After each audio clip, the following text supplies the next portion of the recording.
Old Dutch Cleanser, famous for chasing dirt, present Nick Carter, famous for chasing crime.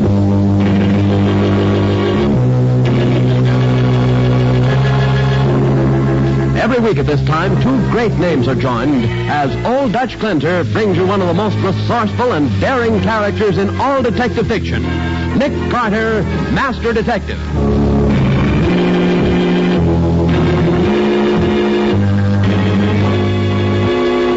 But, Nick, how do you know it couldn't have been suicide? The evidence shows it, Patsy. But the windows were locked on the inside. No one went through the door.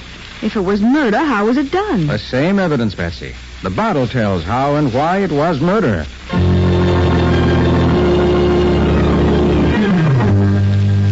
Now for the case of the Crystal Prophecy. Today's adventure with Nick Carter, brought to you by Old Dutch Cleanser. Our story begins in Nick's office about 10 o'clock one bright, sunny spring morning. Well, I'll be darned. What is it, Patsy? Nick, I'm following the latest records on suicides, and they show that during the past 6 weeks, 4 women have committed suicide. Oh, what's so curious about that? Well, each of these women was in her middle 30s. Each was a widow with quite a bit of money, and in each case, the police couldn't find a single clue to the reason for the suicides. When was the last one? Night before last. Mrs. Doris Manson. Nick, don't you think there might be some connection between these suicides? Maybe. Certainly looks like a lot of coincidence if there isn't. That's what I thought. Are we going to do anything about it? We are. We're going to finish the report I'm working on, and then we're going down to talk to Matty about this epidemic of suicides.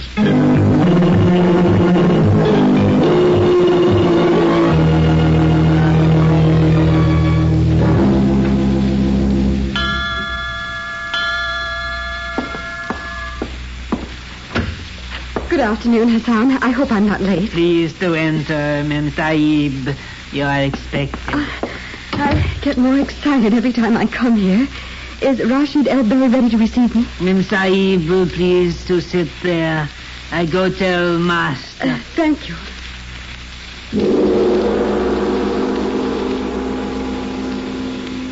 Good afternoon, Mrs. Langdon. It is well that you arrived. Oh, I couldn't be late to see you, Master. I do so want to hear more. Then what you have heard has pleased you? Oh, yes. Everything has happened just as you said it would. Just after I left you the other day, I dropped my purse and a man picked it up for me. It was a man named Robert Winter, just as you said it would be. This Robert Winter, he pleased you? Oh, yes. He's a perfect gentleman and so handsome. I think that he's romantically inclined, and I thought perhaps... I understand, madam. Please to draw near and look into the crystals. Do not allow your attention to wander for an instant. O ball of ever-knowing light, bring to your surface the truth about Robert Winter and Martha Langdon. Make the future clear that we may read it.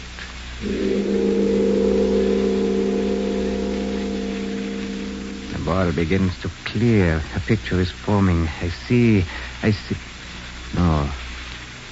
No, it cannot be. Huh? Oh, ball of crystal, are you sure? Oh, what's the matter, Elbey? I am sorry, madam. I cannot tell you what the crystal ball has shown to be the future for you. It is better that you remain in ignorance. No. If there's anything bad, I demand that you tell me.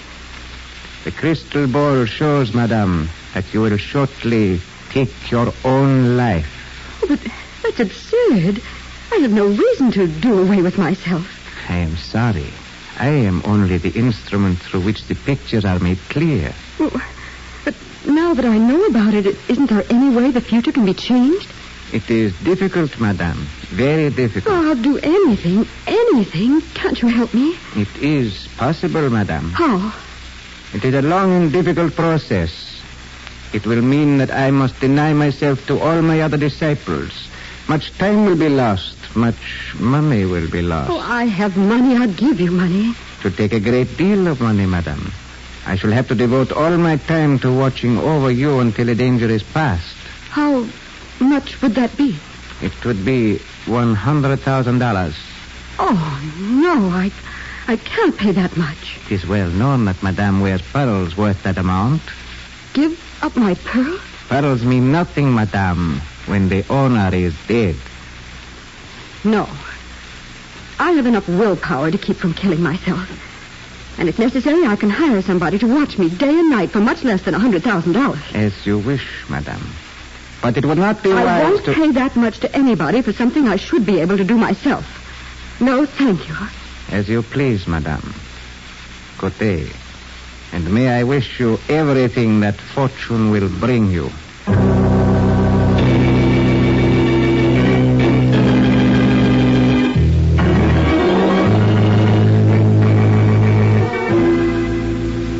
You know as well as I do, Nick, that suicides run in waves. I know, that's true, Matty. But it seems to me that there's too much coincidence in these four. Each of them is too much like the other. Oh, that's crazy, Nick. The first one drove her car off a cliff. The next jumped off a building. The third fixed herself up in a closed garage with a car motor running. And this last one jumps in front of a subway train. But, Matty, did you notice that each of these suicides was a woman in her middle 30s, a widow, and that each had a considerable amount of money? Sure, I know all that, but what's it prove? Now, look, Nick, my squad investigated every one of these deaths, and we didn't find anything but suicide. Okay, Matty, okay. Ah, Nick, you're getting all hot and bothered about something that's just a coincidence. And that's all.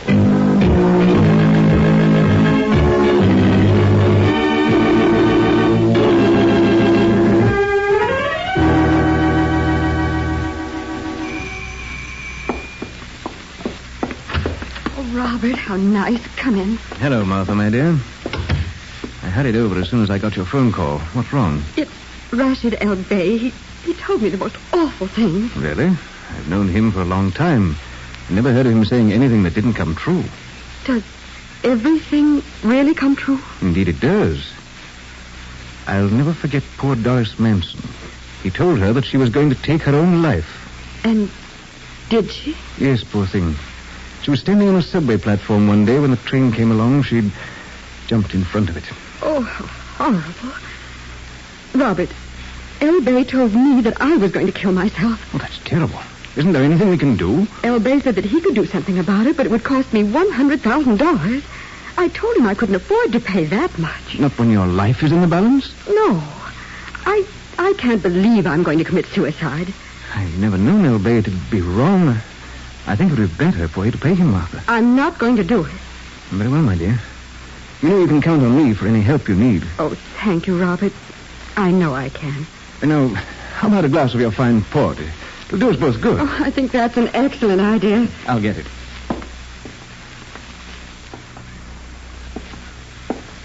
I must say I admire your courage, my dear. Oh, I'm not brave.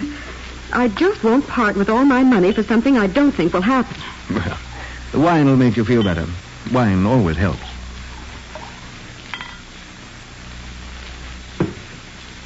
And now, Martha, to your health and long life.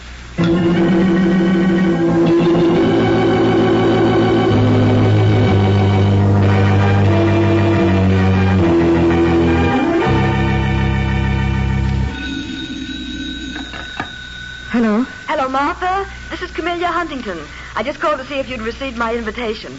Yes, it's lying here in front of me. I just know you're going to enjoy Rashid El Bey. He's such an interesting person. Yes, he is. But whatever's the matter, my dear? You sound as though you don't like El Bey. Oh, it isn't that, Camellia. It's just that he told me something very unpleasant. He did? Whatever was it? I'd rather not discuss it, Camellia. Look, Martha, why don't you try him again? Perhaps he's looked into his crystal again and has seen something for the better. Do you think there's a chance? I most certainly do. Think about it, dear. Anyway, I'll see you tomorrow at my party. Goodbye. Goodbye, Camellia. And thanks. Try him again. Yes, I'll do it. Oh, why didn't I think of that before? Oh, I'm sure he's seen something else. Yes, Is this Hassan? yes. Who speaks, please? This is Mrs. Langdon. I've got to speak to El Bey right away. One moment, Mentaib. Good evening, Mrs. Lang. Oh, I just had to call you, El Bey. I wondered if you would look into your crystal ball again, see if it said the same thing. I have looked many times, madam. The pictures have not changed. Oh, The span of your life is growing short. oh no.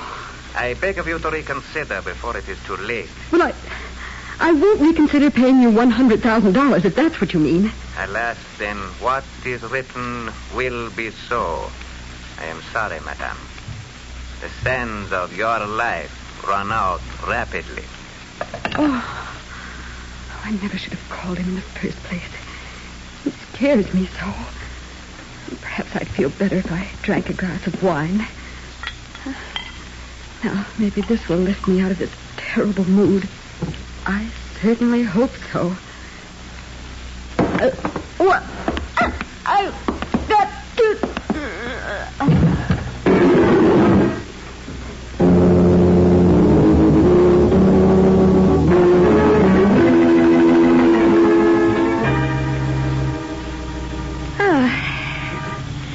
It was awfully nice of you to pick me up this morning, Nick. It's all right, Patsy. I just happened to be going by. Oh, switch on the radio, will you? Police band? Sure. Oh, gosh, it's a beautiful morning. Car 18, go to Hemlock and 3rd, reported burglary. Car 43, go to 54th and 9th Avenue. Traffic light out of order. Oh, what a charming radio personality. Cars 256 and 257 get to 1485 North End Avenue. Assist Sergeant Madison and Homicide Squad in suicide on premises. That is all. Nick, you don't suppose that could be I don't know, another... Patsy, but I think we'll find out. We can be there in less than 5 minutes.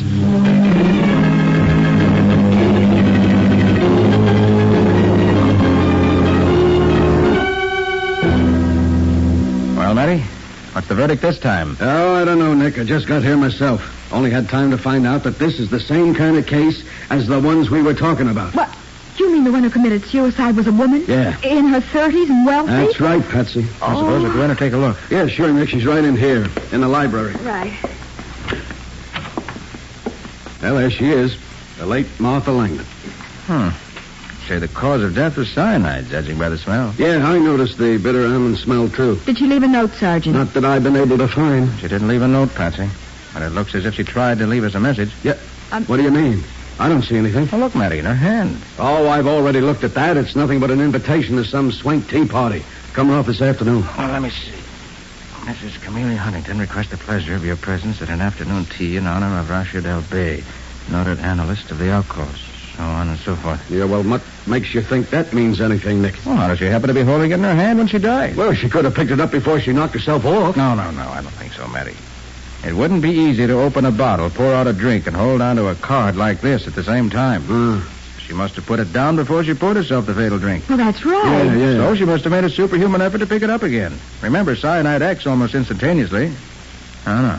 I think Mrs. Langdon picked this up with the hope that it would lead us to her murderer. Yeah. Murder? What's that? That's right. Martha Langdon was murdered. But how, Nick? The windows are locked, and the maid says no one's been here all day. The dame drinks poison, and you say she was murdered? I do, Matty. Smell this bottle of wine. Huh? Say. Yes. The bottle has cyanide in it, too. Oh. And no one is going to commit suicide by drinking cyanide. Poisons the whole bottle. They only put the poison in the glass. Now, Matty, Martha Langdon was murdered.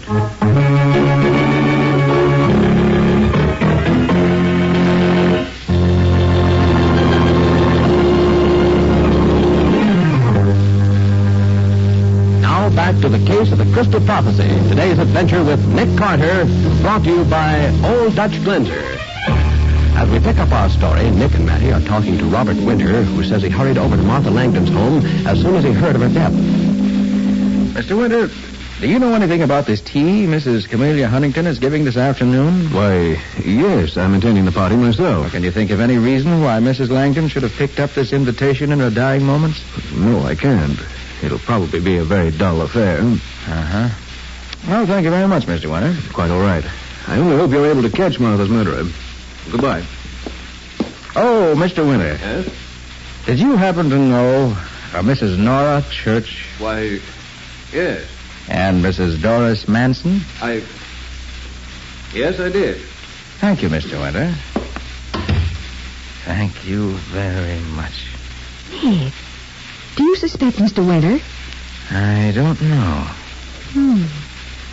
Of course, those spats he wears are enough to make me suspicious of him. Spats aren't evidence, Betsy. But the fact that Mr. Winter knew at least two of the other dead women is interesting, at least.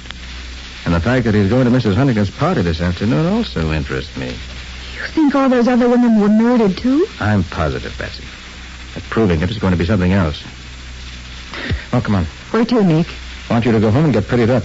You and I are going to that tea this afternoon.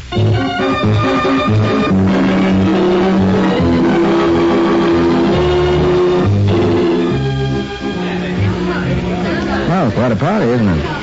Nick, you haven't explained how you happen to know Mrs. Huntington so well. Oh, I've known her a long time, Patsy. Apparently. When we showed up at the door, she acted as though you were a long-lost relative. All right, I'll confess. It's very simple. I recovered some jewels for her some years ago. Oh. Well, looks as if I'm not going to make good on my promise to Matty. Huh?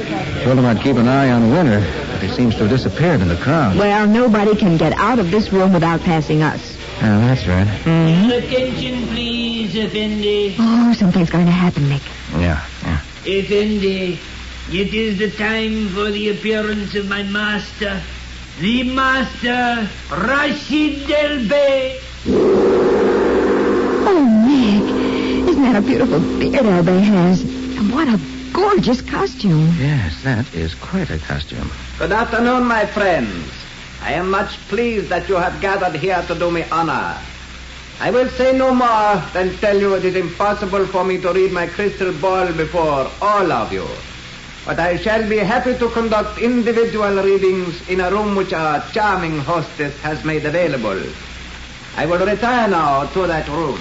Come on, Patsy. Well, Nick, you're not going to have your fortune told, are you? No, we're going back to the office. Oh, good. You can drop me off at the beauty parlor. Sorry, you'll have to cancel your appointment. Oh, but, Nick, this beauty parlor is supposed to take years off a girl's face. Patsy, we're going back to the office, and I'm going to add years to a girl's face. Huh? And that girl is you.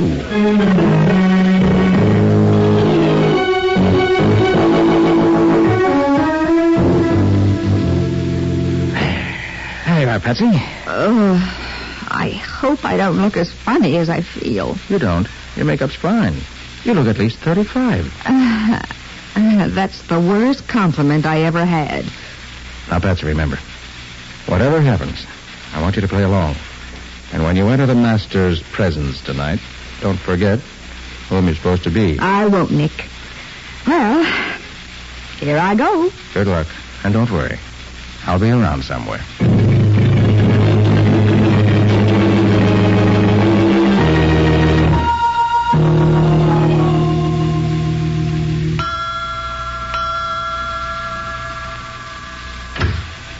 Yes, I'd like to see Rashid El Bey, please. I'm Mrs. Andrew Waller.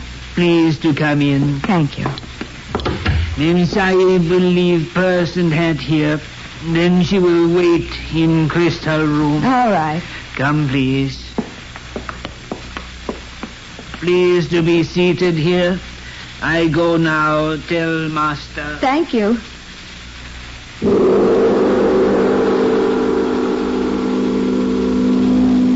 You are Mrs. Andrew Waller, who has come to seek advice from the all-seeing crystal. You are the holder of driver's license number 74592, issued in this city 18 days ago. Your original home was in Brightwood. Why, that's wonderful. It is wonderful only because through this power given to me, I am able to give help to those who come here to seek the answers to those things which they cannot know. Then maybe you can help me. It's very important. Very well, madame. Please to draw near and look into the crystal. Do not allow your attention to waver for an instant. O ball of ever-knowing light, bring to your surface the future of the one who seeks the answers to questions as yet unknown. The ball begins to clear. Picture is forming. I can see you, madame. You are wondering about a man. The man is nearly 35 years of age. He is over 6 feet tall, good-looking. He's engaged in a very dangerous occupation. His name is Nick Carter.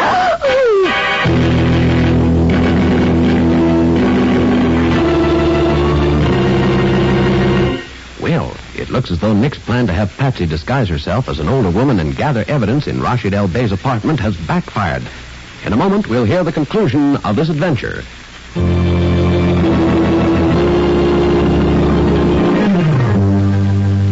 Now back to the conclusion of the case of the Crystal Prophecy. Today's adventure with Nick Carter, brought to you by Old Dutch Cleanser.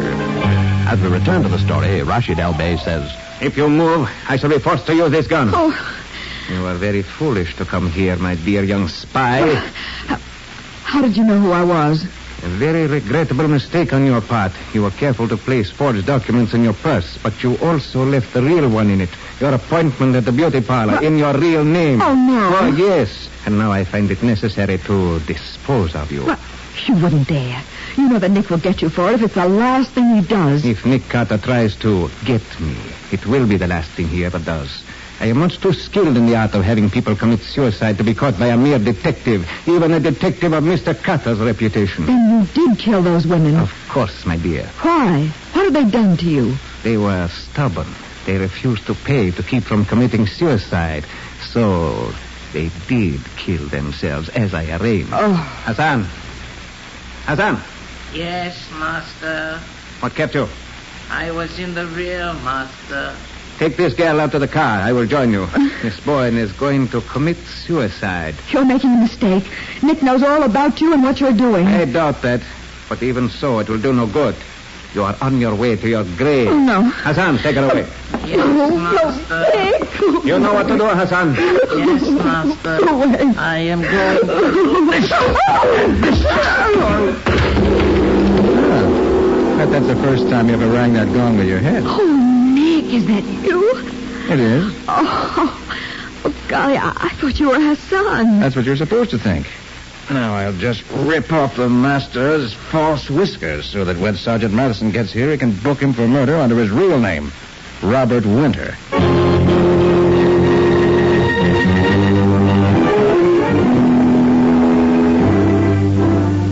I tell you, Sergeant, I was never so glad to hear Nick's voice. But it was certainly queer to hear it coming from the man I thought was Hassan. How'd you do it, Nick? I told Patsy I'd stick close to her, Matty. It was the only way I could manage it.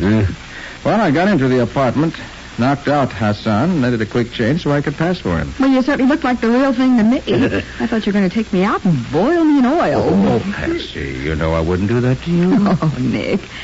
Tell me, how did you know that L. Bay and Robert Winter were the same man? You were partly responsible for that. Huh? I was? Yes. Don't you remember you said his spats were enough to convict him as far as you were concerned? Yes. Well, they did convict him. What? When the fake L. Bay appeared at Mrs. Huntington's party, he made the mistake of wearing his spats under his robe. I caught a glimpse of him. Well, I'll be darned. And, of course, Mrs. Langdon gave us a lot of help by grabbing up that invitation when she knew she was dying. That's calling attention to the party where I could find L. Bay and his pets. So Robert Winter would advise these women to consult L. Bay, and then as L. Bay, he would tell them they were going to commit suicide unless they paid him off. That's right. If they paid, they were all right. But if they refused... He killed them as a lesson to the others, huh, Nick? That's right, Matty. Well, that proves that no one should ever believe the things that are seen in a crystal ball.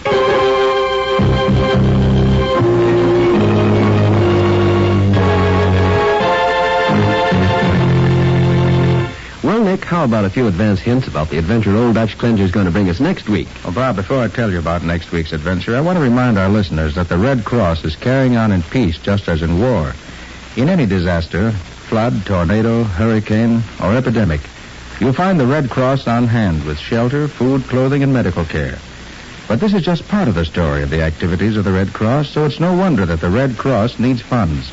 And I want to urge everyone to give, and to give generously, to the Red Cross. And I'm sure they will, Nick. So am I. But now, Nick, about next week's adventure. Okay, Bob, I'll give you a few highlights. A man telephoned me greatly excited about a discovery he just made. And before Nick could get any details, the man had hung up. Which made me curious.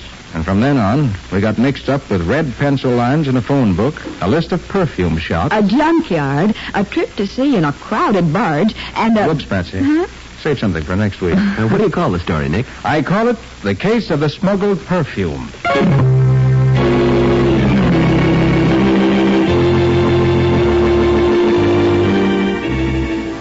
Nick Carter, Master Detective, is presented each week at this time and over these same stations by the Cudahy Packing Company, makers of Old Dutch Cleanser. Remember, when you go shopping tomorrow, get the cleanser preferred by more women in America than any other.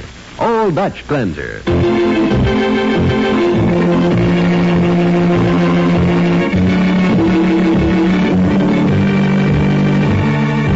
Nick Carter, Master Detective, produced and directed by Jock McGregor, is copyrighted by Street and Smith Publications, Incorporated. Lon Clark is starred as Nick, with Charlotte Manson featured as Patsy. Mattie is played by Ed Latimer. Today's script was written by Charles Stubblefield. Original music is played by George Wright. This program is fictional, and any resemblance to actual persons living or dead is purely coincidental. This is Bob Martin saying, when minutes count, use Old Dutch Cleanser.